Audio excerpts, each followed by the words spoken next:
City India news channel हक की आवाज़।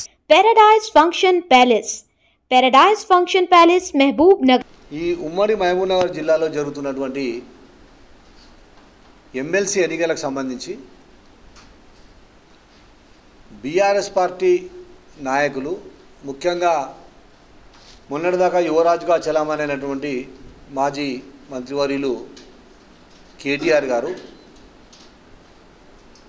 నీచానికి దిగజారిన రాజకీయాలకు ఒడిగడుతూ క్యాంపు రాజకీయాలను చేస్తూ సిగ్గు లేకుండా వారి క్యాంపులో వారు పాల్గొని అక్కడ వారి ఎంపీటీసీలను వారి నాయకులతో మాట్లాడగలరు. అసలు ఇవాళ కేటీఆర్ గారిని మరియు ఆ సమావేశంలో పాల్గొన్న మాజీ మంత్రులను మాజీ ఎమ్మెల్యేలను ప్రస్తుత ఎమ్మెల్యేను ఎమ్మెల్సీలను అందరినీ కూడా సూటిగా కాంగ్రెస్ పార్టీ ప్రశ్నిస్తూ ఉంది. ఏం ముఖం పెట్టుకొని మీరు స్థానిక సంస్థల ప్రతినిధులను అడ్రస్ చేస్తూ ఉన్నారు? 10 ఏళ్ళు వాళ్ళని పట్టించుకున్న పాపాన పోలేదు. వాళ్లకు కార్యాలయంలో కూర్చోవడానికి కుర్చీ లేదంటే పట్టించుకోలేదు. ఎమ్మెల్యేల ఇంటికి ఎంపీటీసీలు కౌన్సిలర్లు వస్తే లోపల కూర్చొని పలకరియకుండా పంపించినటువంటి దినాలు ఇవాళ ఇంకా ఎంపీటీసీలు కౌన్సిలర్లు మర్చిపోలేదు. వాళ్ళకు కనీసం ఒక మనిషికి ఇవ్వాల్సిన మర్యాద కూడా ఇవ్వలేదు. వాళ్ళ ప్రజాప్రతినిధులుగా వాళ్ళకి ఇచ్చే గౌరవం దూరం మాట, సామాన్య కార్యకర్తకి ఇచ్చే గౌరవం కూడా వాళ్ళకి ఇవ్వలేదు.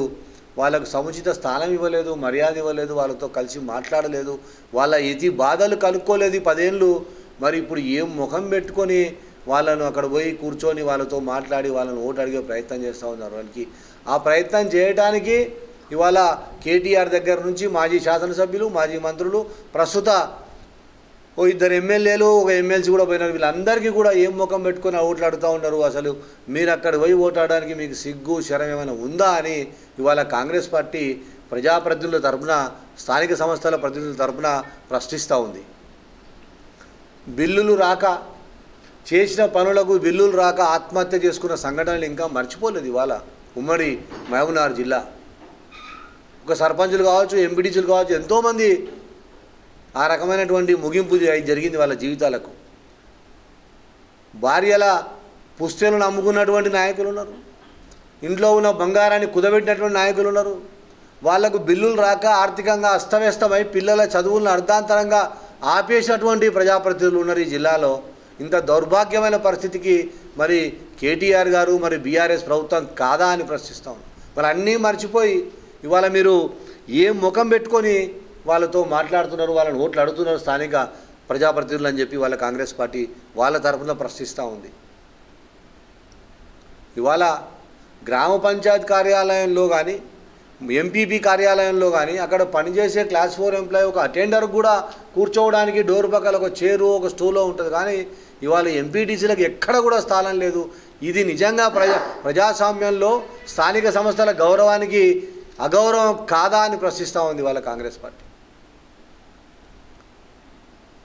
మీరు అసలు ఎలాంటి అభ్యర్థి కొరకు మీరు ప్రయత్నం చేస్తూ ఉన్నారు? ఎలాంటి అభ్యర్థిని పెట్టిర్రు? గతంలో వారు కూడా ప్రజాప్రతినిధి స్థానిక సంస్థల్లో. మరి మీ ప్రభుత్వ కాలంలోనే వారిపైన ఒక రౌడీ షీట్ ఓపెన్ కావడం, తర్వాత న్యాయస్థానం, ఇవన్నీ ప్రజలు మర్చిపోలేదని చెప్తా ఉన్నారు. రియల్ ఎస్టేట్ దందాలు, బ్రోకర్ వ్యవహారాలు, ఎంతోమంది మీ అభ్యర్థి యొక్క బాధితులు ఇంకా జిల్లాలో వృద్ధాప్యంలో కొట్టుమిట్టాడుతూ ఉన్నారు ఆయన బాధితులు. అవన్నీ సమాజం కానీ, ఓటర్లు కానీ, ప్రజలు కానీ మర్చిపోదని చెప్తా ఉన్నాం. క్యాంపు రాజకీయాలను తెరదీయడం అనేది సిగ్గుచేటు. మహబూబ్ నగర్ జిల్లాలో మున్నెన్నడూ కని విని ఎరగని విధంగా మా అభ్యర్థి యువ నాయకుడు, మచ్చలేని మనిషి మన్నే జీవన్ రెడ్డి గారు అందరి ఊహలకు తలదన్నే విధంగా చాలా బ్రహ్మాండమైనటువంటి మెజార్టీతో గెలుస్తూ ఉన్నారు.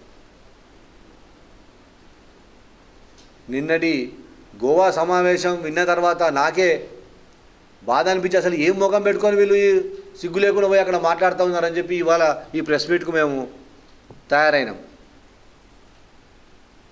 మా అభ్యర్థిని, కాంగ్రెస్ పార్టీని బలపరిచి అత్యధిక మెజార్టీతో గెలిపించాలని చెప్పి స్థానిక సంస్థల ప్రజాప్రతినిధులకు మరియు వాళ్ళ కుటుంబ సభ్యులకు ఈ జిల్లా ప్రజలందరినీ కూడా మేము విజ్ఞప్తి చేస్తూ ఉన్నాం. మీకు అందరికీ తెలుసు ఈ జిల్లాలో పరిస్థితులు. ఊర్లలో అభివృద్ధులు ఆగిపోయినాయి వాళ్ళకి బిల్లులు రాకపోవడం వల్ల. ప్రత్యక్షంగా పరోక్షంగా ప్రజలు అందరూ కూడా అనుభవించారు ఈ కష్టాన్ని. కనుక ఆయా ప్రాంతాల ప్రజలు కూడా మీ ప్రతినిధులపైన ఒత్తిడి తీసుకురండి. ఒక స్వచ్ఛమైన పరిపాలన, ఆత్మగౌరవంతో బతకాలంటే స్థానిక సంస్థల ప్రతినిధులు మన్నె జీవన్ రెడ్డి గారిని, కాంగ్రెస్ పార్టీ బలపరుస్తున్నటువంటి అభ్యర్థి మన్నె జీవన్ రెడ్డి గారిని అత్యధికమైనటువంటి మెజార్టీతో గెలిపించాలని చెప్పి కూడా విజ్ఞప్తి చేస్తూ ఉన్నాం. ఎక్కడ కూడా మచ్చలేనటువంటి వాళ్ళు, వాళ్ళ కుటుంబం ఎక్కడైనా కూడా 10 మందికి సాయం చేసిరే తప్ప ఎవరి జోబుల్లోంచి గుంజుకోలేదు, ఎవరిని ద్రోహం చేయలేదు, ఎవరి భూములు కాజేయలేదు, ఎవరికి అన్యాయం చేయలేదు, వాళ్ళపైన ఎలాంటి ఆరోపణలు లేవు. అంత మంచి కుటుంబాన్ని, అంత మంచి వ్యక్తికి కాంగ్రెస్ పార్టీ బలపరిచింది.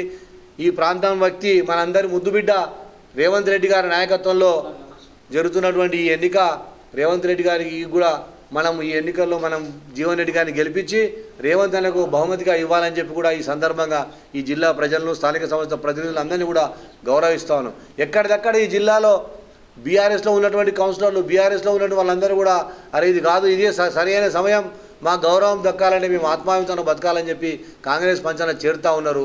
మరి ఇవన్నీ చూసుకుంటూ కూడా ఏమాత్రం సిగ్గు ఎగ్గు లేకుండా మరి కేటీఆర్ గారు ఆ రకంగా మాట్లాడడాన్ని తీవ్రంగా ఖండిస్తూ ఇది మరొకసారి స్థానిక సంస్థల ప్రజాప్రతినిధులు అవమానం పరచడమే అని చెప్పి కూడా కాంగ్రెస్ పార్టీ అభివర్ణిస్తూ ఉంది.